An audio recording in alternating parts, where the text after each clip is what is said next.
Helping hand সংস্থা আৰু new life মেডিকেলৰ প্ৰশংসনীয় পদক্ষেপ eastern stone and kidney foundation আৰু হেল্পিং হেণ্ড সংস্থাৰ উদ্যোগত institute of urology and kidney diseases আৰু নিউ লাইফ মেডিকেলৰ সহযোগত ৭৫ সংখ্যক কিডনী তথা প্ৰস্ৰাৱৰ সমস্যাৰ বিনামূলীয়া স্বাস্থ্য পৰীক্ষা শিবিৰ ২৯ জানুৱাৰী ২০২৫ বুধবাৰে নিউ লাইফ মেডিকেল ভেৰগাঁও চাৰিআলি ভেৰগাঁও প্ৰাংগণত অনুষ্ঠিত হয় সময় ৯ বজাৰ পৰা ২ বজালৈ কিডনী আৰু প্ৰস্ৰাৱৰ সমস্যাৰ বিনামূলীয়া চিকিৎসা সেৱা শিবিৰত উপস্থিত থাকে ভাৰতৰ লেজাৰমেন খ্যাত ডক্টৰ অৰূপ কুমাৰ নাথ বিনামূলীয়া চিকিৎসা সেৱা শিবিৰটো আৰম্ভৰ আগত এখন সজাগতা সভা অনুষ্ঠিত হয় হেল্পিং হেণ্ড সংস্থাৰ অধ্যক্ষ যতীন্দ্ৰ নাথ কৃষ্ণ দাসৰ অধ্যক্ষতাত অনুষ্ঠিত হোৱা সজাগতা সভাত মুখ্য অতিথি হিচাপে উপস্থিত থাকে ভাৰতৰ লেজাৰমেন খ্যাত ডক্টৰ অৰূপ কুমাৰ নাথ ডক্টৰ বিকাশ চৌধুৰী সমাজ সেৱক কণেশ্বৰ ডেকা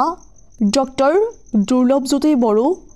নিউ লাইফ মেডিকেলৰ প্ৰতিষ্ঠাপক ধ্ৰুৱজ্যোতি বড়ো মুখ্য পৰিচালন সঞ্চালক মানসজ্যোতি বড়ো হেল্পিং হেণ্ড সংস্থাৰ যুটীয়া সচিব প্ৰেম ৰাজভৰ সদস্য ইন্দ্ৰজিৎ মণ্ডল সাংবাদিক গণেশ চন্দ্ৰ ডেকা বিশেষভাৱে উপস্থিত থাকে উক্ত বিনামূলীয়া চিকিৎসা সেৱা শিবিৰত প্ৰায় অৰ্ধ শতাধিক লোকে ডক্টৰ অৰূপ কুমাৰ নাথৰ পৰা কিডনী আৰু প্ৰস্ৰাৱৰ সমস্যাৰ চিকিৎসা সেৱা তথা পৰামৰ্শ লাভ কৰাৰ লগতে হেল্পিং হেণ্ড সংস্থাৰ আৰু ডিমাকুচি আদৰ্শ চিকিৎসালয়ৰ পৰা বিনামূলীয়াকৈ ঔষধ প্ৰদান কৰে কিডনী ষ্টনৰ সমস্যাসমূহ হৈছে প্ৰষ্টেট গ্ৰন্থিৰ সমস্যা পুৰুষ আৰু মহিলাৰ প্ৰস্ৰাৱৰ সমস্যা কিডনী ব্লাডাৰ আৰু প্ৰষ্টেট কেঞ্চাৰৰ সমস্যা পুৰুষৰ যৌন সমস্যা আদি ৰোগসমূহৰ নিৰাময়ৰ বাবে পৰামৰ্শ প্ৰদান কৰে ভাৰতৰ লেজাৰমেন খ্যাত মানৱ দৰদী বঁটাপ্ৰাপ্ত আৰু উত্তৰ পূব ভাৰতৰ সৰ্বপ্ৰথম আৰু একমাত্ৰ কিডনী হস্পিটেল IUKDৰ চেয়াৰমেন আৰু মুখ্য ইউৰলজিষ্ট ডক্টৰ অৰূপ কুমাৰ নাথ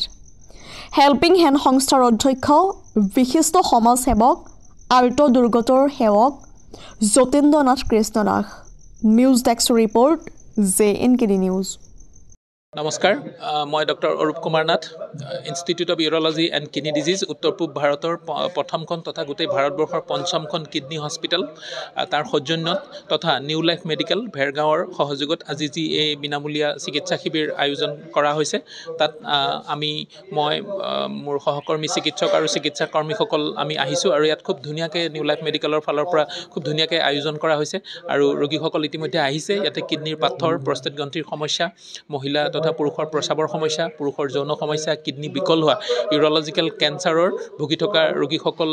আহিছে আমি তেওঁলোকক বিনামূলীয়াকৈ আমাৰ পৰামৰ্শ আগবঢ়াম আৰু আমাৰ এই যি প্ৰচেষ্টা আমাৰ ইষ্টাৰ্ণ ষ্টোন এণ্ড কিডনী ফাউণ্ডেশ্যনৰ তৰফৰ পৰা আমাৰ ৭৪ নম্বৰ ফ্ৰী এনেকুৱা বিনামূলীয়া চিকিৎসা শিবিৰ আজি আমি ইয়াতে অনুষ্ঠিত কৰিছোঁ আৰু আমাৰ উদ্দেশ্যটো হ'ল ৰাইজৰ মাজত এটা সজাগতা আৰু সচেতনতা সৃষ্টি কৰা আৰু নিজৰ স্বাস্থ্যটোৰ কাৰণে যাতে তেওঁলোকে কিছু অৱগত হয় আৰু নিজৰ স্বাস্থ্যৰ কাৰণে কিছু কৰে আৰু তেওঁলোকে নিজৰ স্বাস্থ্যটো সময় পৰীক্ষা কৰে যাতে এনেধৰণৰ বেমাৰবিলাক আমি খুব প্ৰথম অৱস্থাত আৰ্লি ডায়েগনচিছ কৰিব পাৰোঁ আৰু যাতে সম্পূৰ্ণৰূপে নিৰ্মূল কৰিব পাৰোঁ এনেধৰণৰ উদ্দেশ্য আগত ৰাখি আমি অসম তথা উত্তৰ পূৰ্বাঞ্চলৰ বিভিন্ন ভিতৰুৱা অঞ্চলত গৈ এনেধৰণৰ বিনামূলীয়া চিকিৎসা শিবিৰ আমি অনুষ্ঠিত কৰি গৈ আছিলোঁ আৰু তাৰে অংশ হিচাপে আজি এই ৭৪ নম্বৰ কেম্পটো আমি আজি ইয়াতে ভেৰগাঁৱতে আমি অনুষ্ঠিত কৰিছোঁ তাতে আমি যিসকল আমাৰ অসম চৰকাৰ তথা ভাৰত চৰকাৰৰ যি অভিলাষী আঁচনি আয়ুষ্মান ভাৰতৰ দ্বাৰা আমাৰ তাতে গোটেইবিলাক এডভান্স কিডনী তথা ইউৰলজিকেল ট্ৰিটমেণ্টবিলাক আমাৰ আয়ুষ্মান ভাৰতৰ দ্বাৰা উপলব্ধ হয় আৰু আমি যিসকল বিল' পভাৰ্টি লাইন দৰিদ্ৰ সীমাৰেখাৰ তলৰ যিসকল ৰোগী আহে তেওঁলোকক আমি বিশেষ ৰেহাইৰ ব্যৱস্থা কৰোঁ আৰু আমি চেষ্টা কৰোঁ যে ৰোগীসকল যিদিনাই আহে আমি পৰীক্ষা পাতি কৰি যদি একেদিনাই আমি তেওঁলোকৰ অস্ত্ৰোপচাৰ হওক বা ঔষধ পাতি আমি একেদিনাই দিবলৈ চেষ্টা কৰোঁ যাতে তেওঁলোকে অদৰকাৰীভাৱে যাতে থাকিব নালাগে আমি হস্পিটেলৰ চৌহদৰ ভিতৰত এটা খুব কম খৰচত এটা অতিথিশালা আমি নিৰ্মাণ কৰি আছোঁ কিছুদিনৰ ভিতৰতে সেইটো সম্পূৰ্ণ হৈ উঠিব তেতিয়াও ৰোগীসকল যদি দূৰণিবতীয়া ৰোগীও যদি আহে যে তেওঁলোকে থাকিবৰ কাৰণেও অসুবিধা নাপাব গতিকে এনেধৰণৰ কিছু উদ্দেশ্য আগত ৰাখি আমি গুৱাহাটীৰ যান জঁট তথা প্ৰদূষণৰ বাহিৰত আমি সোণাপুৰৰ এক নৈসৰ্গিক পৰিৱেশত আমি সেই হস্পিটেলখন স্থাপন কৰাৰ কথা মনস্থ কৰি যোৱা বছৰ 2023 ছেপ্টেম্বৰৰ 12 তাৰিখৰ পৰা আমি এই বিশেষ হস্পিটেলখন ৰাইজৰ সেৱাৰ কাৰণে আমি মুকলি কৰিব পাৰিলোঁ। আমি কিডনী হস্পিটেলৰ সমগ্ৰ টীমটোক ধন্যবাদ জ্ঞাপন কৰিছোঁ। ডক্টৰ অৰূপ ছাৰে আজি ইমান ব্যস্ততাৰ মাজতো যে ভেৰগাঁওবাসী ৰাইজৰ কাৰণে সুবিধাখিনি দিলে, আমি তেখেতৰ আগত চিৰকৃতজ্ঞ। যিয়ে নহওক শুভেচ্ছা জ্ঞাপন কৰিছোঁ। প্ৰত্যেকজন ৰোগীয়ে যাতে ধুনীয়া পৰামৰ্শ লাভ কৰে বা চিকিৎসাখিনি লাভ কৰে, তাৰে মোৰ কামনা কৰিছোঁ। সেইখিনি ধন্যবাদ।